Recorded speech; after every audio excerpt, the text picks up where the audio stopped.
Welcome! Today, we're diving into LeetCode problem number 1046, last stone weight. This problem is a great exercise for improving your skills in simulation and heap-based approaches. Let's explore the problem, understand its requirements, and discuss potential solutions. Let's get started. In this problem, we are given an array of integers called stones, where each element represents the weight of a stone. The task is to simulate a game where, in each turn, we select the two heaviest stones and smash them together. If the weights of the two stones are equal, both stones are destroyed and removed from the game.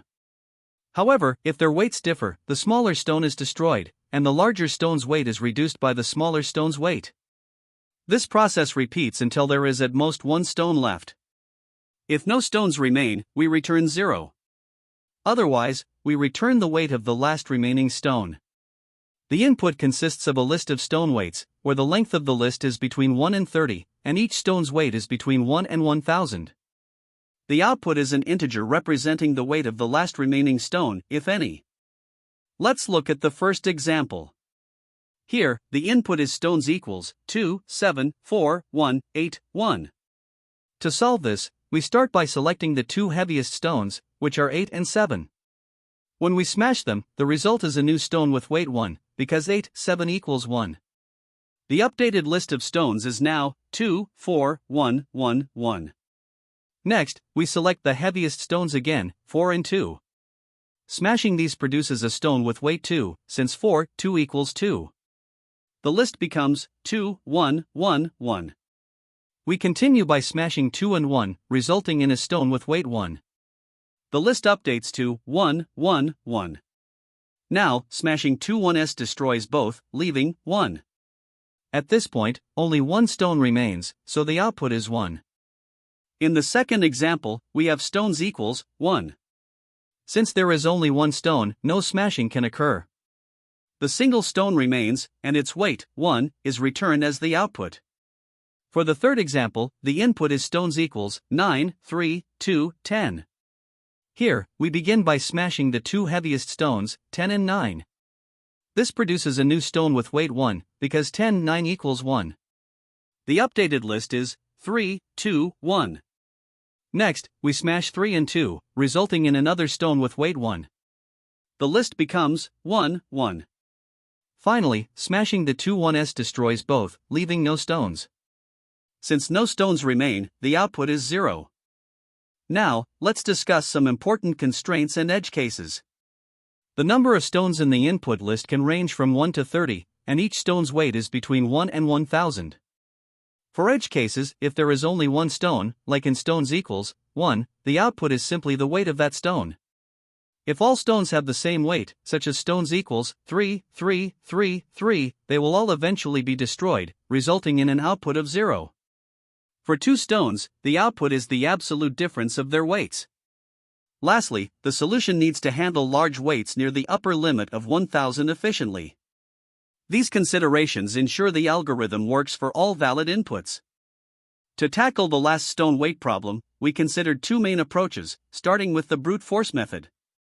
The intuition behind this approach is simple: directly simulate the process by repeatedly selecting the two largest stones, smashing them, and reinserting the result if the stones differ. This can be implemented by sorting the array in each iteration, which allows us to easily access the two heaviest stones. After smashing the stones, we reinsert the result back into the list and repeat the process. However, the downside lies in its complexity. Sorting the array in every step takes n log n, and since this process can occur up to n times in the worst case, the overall time complexity becomes n squared log n. On the positive side, it's straightforward to implement and requires no additional data structures. But the repeated sorting makes it inefficient, especially for large inputs, highlighting a significant trade-off between simplicity and performance. In contrast, the optimized approach utilizes a max heap to solve the problem more efficiently. A max heap is ideal here because it allows us to quickly extract the two largest stones without the need to sort the entire list repeatedly. Instead, we start by converting the input list into a max heap. Since the heap library in Python provides a min heap by default, we can simulate a max heap by negating all the elements. From there, we repeatedly extract the two largest stones, calculate their difference, and reinsert the result into the heap if it's non-zero. This process continues until there's only one or no stone remaining. The time complexity of this approach is much better. Building the heap initially costs O, n, and each extraction and insertion operation takes O, log n. Since these operations are performed up to n times, the overall complexity becomes O, n log n. The space complexity is O, n, due to the heap storage. While this approach is slightly more complex to implement than brute force, it's far more efficient for larger inputs. By reducing redundant operations like repeated sorting, it strikes a balance between clarity and performance. It also aligns better with competitive programming standards, making it the chosen strategy. While other data structures, such as balanced binary search trees, could also be used to solve this problem, they introduce unnecessary complexity without offering significant advantages over the max heap. This reinforces the practicality of using a heap-based approach. The primary trade-off is the slightly increased code complexity compared to the brute force method. However, this is a small price to pay for the substantial performance gains, especially when handling inputs near the upper limit of constraints. Overall, the max heap not only optimizes the solution but also simplifies the process of focusing on the two largest stones in each iteration, making it the most effective choice for this problem. The problem we're tackling involves a list of stones, where each stone has a positive integer weight.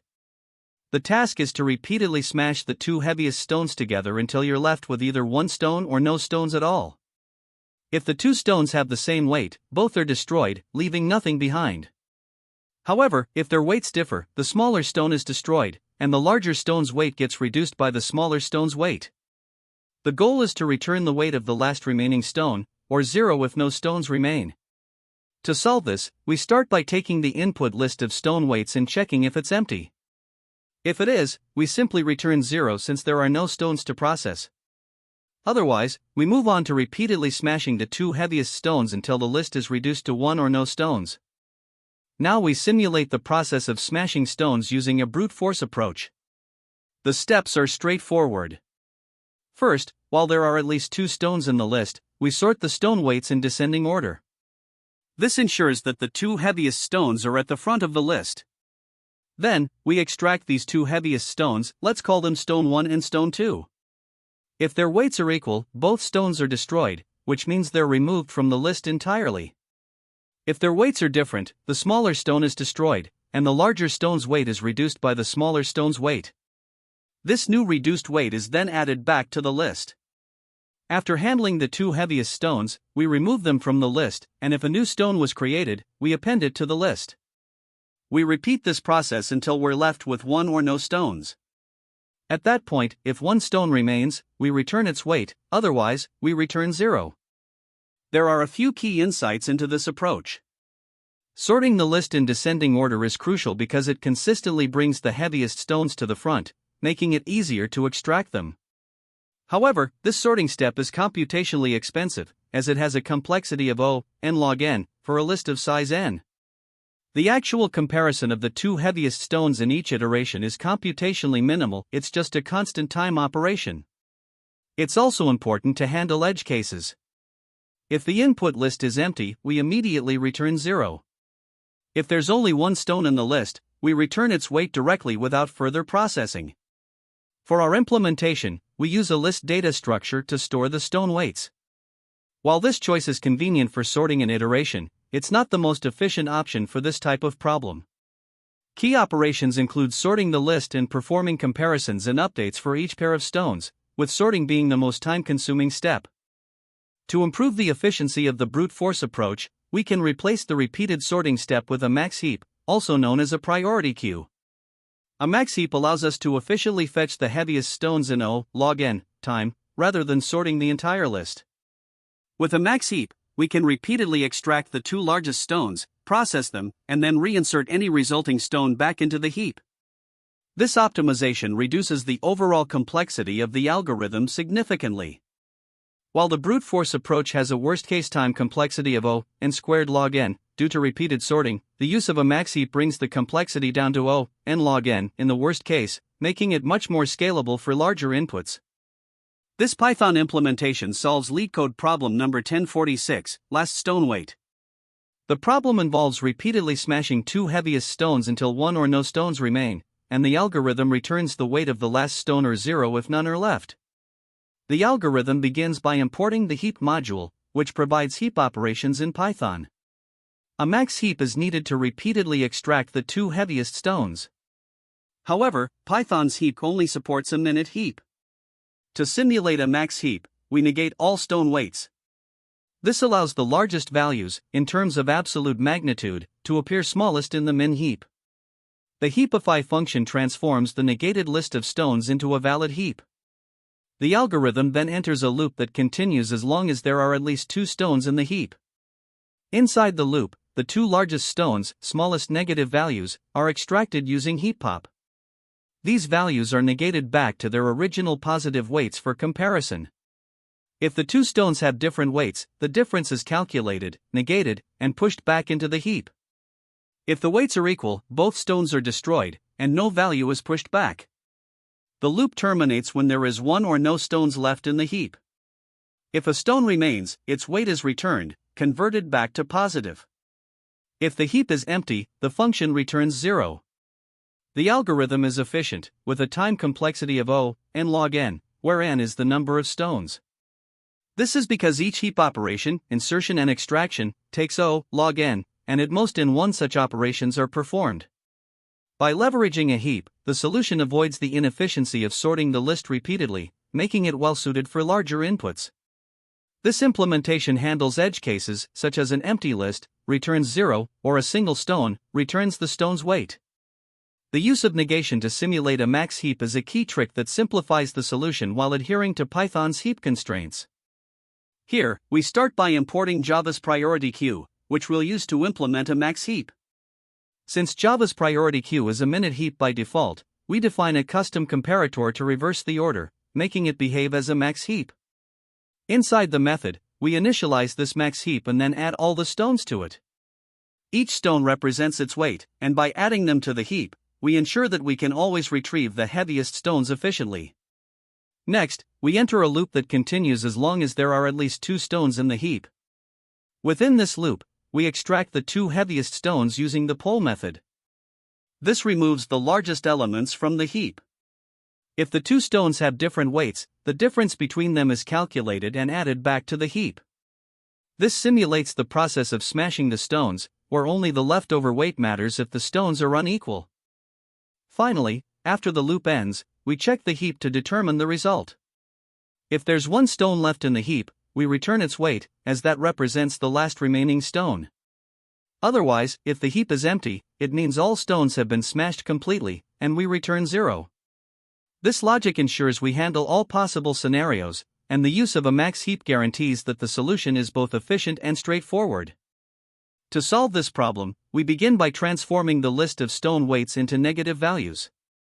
This allows us to use Python's heap, which implements a min heap by default, to simulate a max heap. For the given input 2, 7, 4, 1, 8, 1, the transformed list becomes -2, -7, -4, -1, -8, -1. Next, we use heap.heapify to turn this list into a heap. The resulting heap structure is -8, -7, -4, -1, -2, -1, where the smallest negative value, representing the largest positive weight, is at the root. From there, we start smashing the two heaviest stones repeatedly. First, we pop the two smallest negative values, -8 and -7, which represent the stones with weights 8 and 7. Their difference is 1, so we push -1 back into the heap. The heap now becomes -4, -2, -1, -1, -1. Next, we continue the process of smashing the two heaviest stones. We pop -4 and -2, corresponding to stones with weights 4 and 2. Their difference is 2, so we push -2 back into the heap, resulting in -2, -1, -1, -1. Then, we pop -2 and -1, representing stones with weights 2 and 1. Their difference is 1, so we push -1 back into the heap, giving us -1, -1, -1. Finally, we pop -1 and -1, which correspond to two stones of weight 1 each. Since their difference is 0, no new stone is added to the heap. At this point, the heap contains only one stone with weight 1. Therefore, we return 1 as the result. Now, let's look at another example with the input 1, 3, 2. First, we transform the stone weights into negative values, resulting in -1, -3, -2. After converting the weights to negative values, we heapify the list -1, -3, -2. This produces the heap -3, -1, -2, where the smallest negative value, representing the largest weight, is at the root. Now, we begin smashing the stones. First, we pop -3 and -2, which represent stones with weights 3 and 2. Their difference is 1, so we push -1 back into the heap. The heap now becomes -1, -1. Next, we pop -1 and -1, corresponding to 2 stones of weight 1 each. Since their difference is 0, no new stone is added. At this point, the heap is empty, which means there are no stones left.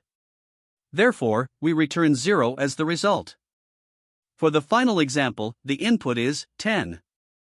We start by converting the single stone's weight to a negative value, resulting in -10. After that, we heapify the list. Since there is only one element, the heap remains -10. In this case, no smashing occurs because there is only one stone in the heap. Since no further operations are needed, the last remaining stone has a weight of 10. Therefore, we return 10 as the result. To analyze the time complexity of this solution, we can break it into distinct steps. First, we transform the input array by negating all the stone weights. This operation involves iterating through the entire array, which takes n time, where n is the number of stones. Next, we construct a heap from the transformed list using the heapify operation. The heapify function ensures that the heap property is satisfied, and its time complexity is n. This is because the reorganization required by heapify is proportional to the number of elements in the input list. These two steps set the foundation for the heap-based solution and are relatively efficient, each taking linear time in terms of the input size. Now, let's focus on the stone smashing process, which is the most computationally intensive part of the algorithm. The while loop continues as long as there are at least 2 stones in the heap. In each iteration, we extract the 2 largest stones using heap pop, which takes log n time per extraction. Since we extract 2 stones, this costs 2 *O log n, or simply O log n. If the stones are unequal, we calculate their difference and insert the result back into the heap using heap push, which is also an O log n operation. In the worst-case scenario, this process is repeated n1 times, as we reduce n stones down to 1. Therefore, the total time complexity of the while loop is approximately n1 *O log n, which simplifies to O n log n. Finally, returning the last remaining stone, or 0 if the heap is empty, is a constant time operation, O1. When combining all these steps, the dominant term is O n log n, which determines the overall time complexity of the solution. Next, let's analyze the space complexity. The first step, where we negate the stone weights, creates a new list of size n. This requires n additional space since we are storing a transformed version of the input array. The heap itself is constructed in place using the transformed list, so it also requires n space, as it doesn't allocate extra memory beyond the original array.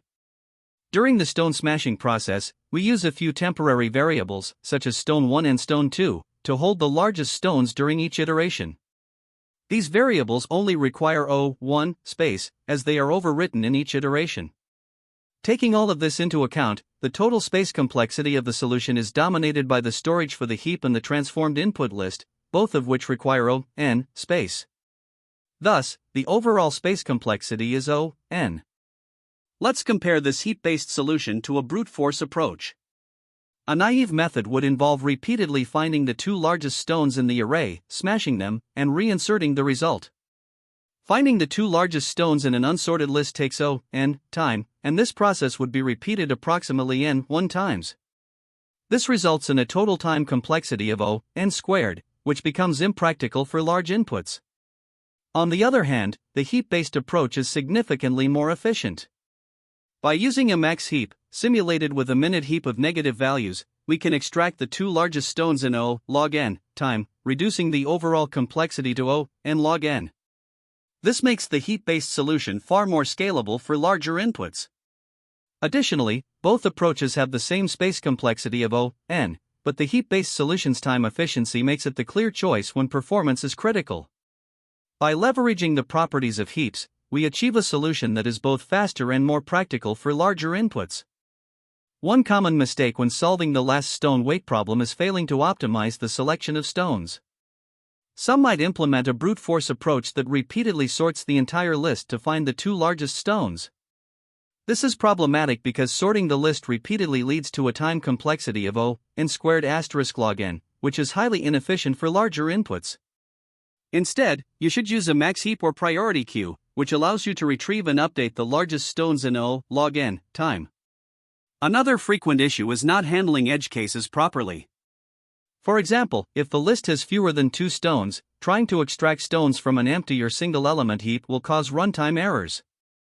To avoid this, you need to add checks in your code to handle cases with 0 or 1 stone remaining. Additionally, some solutions fail to update the heap correctly. If 2 stones are not equal, the difference between their weights must be pushed back into the heap. Forgetting this step results in an incomplete solution, as the resulting stone is not considered in subsequent operations. Always ensure that you check whether the difference is non-zero and push it back into the heap accordingly. Another mistake to watch out for is using a min heap instead of a max heap. By default, many heap implementations, such as Python's Heap, are min heaps. If you use a min heap without negating the stone weights, you won't be able to efficiently retrieve the largest stones. To fix this, negate the weights when inserting them into the heap and negate them again when retrieving. It's also important to pay attention to the problem constraints. For example, the number of stones can go up to 10 to the power of 4, and their weights could be quite large. Overlooking these constraints might lead to inefficient solutions or even integer overflow in programming languages with fixed-size integers. To ensure your solution is robust, carefully analyze the constraints and confirm that your approach handles them efficiently. In interviews, this problem often tests your understanding of heap operations. You should be ready to explain why the brute force approach is inefficient and how using a heap optimizes the solution by reducing the time complexity. It's also essential to articulate how your solution addresses edge cases, such as handling a list with 1 or 0 stones. This demonstrates that your approach is robust and well thought out. Interviewers might also expect you to discuss the trade-off between space and time complexity. For instance, using a heap requires additional space, but it significantly improves the time complexity compared to brute force. Additionally, you might be asked to start with a brute force solution and iteratively refine it. This step-by-step refinement process showcases your problem-solving skills and your ability to optimize solutions effectively. The last stone weight problem is directly related to other problems that require heap-based optimization. For example, in LeetCode 2.15, you need to find the kth largest element in an array. This problem also involves using a heap or sorting to efficiently select the desired element. Similarly, in LeetCode 9.73, the task is to find the k closest points to the origin based on Euclidean distance. Heaps are often used here to efficiently retrieve the top k elements. Another related problem is LeetCode 3.78, which asks you to find the kth smallest element in a sorted matrix. This challenge involves heap-based optimization as well, particularly in scenarios where you need efficient retrieval from a partially sorted structure. All these problems share the common theme of leveraging heaps for efficient selection, making it important to master heap operations for both interviews and competitive programming. There are several approaches to solving the last stone weight problem, each with its own trade-offs. The brute force method involves repeatedly sorting the array to find the 2 largest stones. While this approach is simple to implement, it is highly inefficient, with a time complexity of O(n²) A more efficient option is the heap-based solution. By using a max heap, you can retrieve the 2 largest stones in O(log(n) time and achieve an overall time complexity of O(n*log(n). To simulate a max heap with a min heap, you simply negate the stone weights when inserting and retrieving them. Another alternative is to use a custom data structure, such as a balanced binary search tree, to maintain a dynamically sorted list. While this approach achieves similar efficiency to the heap-based solution, it is more complex to implement and maintain, making it less practical for most use cases. Understanding these alternatives helps you choose the right approach based on the problem requirements and constraints. Great job! In this session, we tackled the last stone weight problem by exploring an efficient heap-based approach. Remember, heaps are powerful tools for priority-based problems. Keep practicing, and don't forget to like and subscribe for more coding insights. Until next time. That's the end of this tutorial. I hope you found this explanation helpful for understanding the solution to this LeetCode problem. If you enjoyed this content, please consider subscribing to the channel for more coding tutorials and solutions. Feel free to leave a like if this video helped you, and don't hesitate to comment with any questions you might have. Thanks for watching, and happy coding!